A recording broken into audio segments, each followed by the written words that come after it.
বাবরি মসজিদের ঘটনা সংক্ষেপে নিচে তুলে ধরা হল নিরপেক্ষ ও ঐতিহাসিক তথ্যভিত্তিকভাবে। বাবরি মসজিদের ঘটনা সংক্ষেপে। বাবরি মসজিদ উত্তরপ্রদেশের অযোধ্যায় অবস্থিত ছিল। এটি ১৫২৮ সালে মুঘল সম্রাট বাবরের আমলে তার সেনাপতি মীর বাকি নির্মাণ করেন।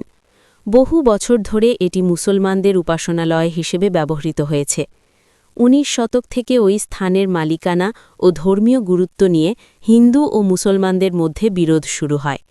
হিন্দু পক্ষের বিশ্বাস ছিল এটি রাম জন্মভূমির ওপর নির্মিত।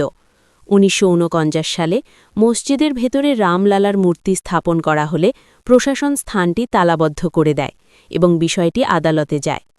৬ ডিসেম্বর ১৯৯২ সালে এক বিশাল সমাবেশের সময় বাবরি মসজিদ ধ্বংস করা হয়। এই ঘটনা সারা দেশে সাম্প্রদায়িক উত্তেজনা ও সহিংসতার জন্ম দেয়। পরে বিষয়টি দীর্ঘ আইনি প্রক্রিয়ার মধ্য দিয়ে যায়।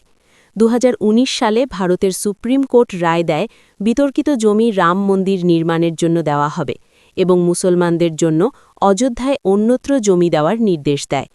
এই রায়ের মাধ্যমে আইনি বিরোধের সমাপ্তি ঘটে। বন্ধুরা, সাবস্ক্রাইব করে দিন আর লাইক কমেন্ট শেয়ার করতে ভুলবেন না। সবাই ভালো থাকুন। ধন্যবাদ।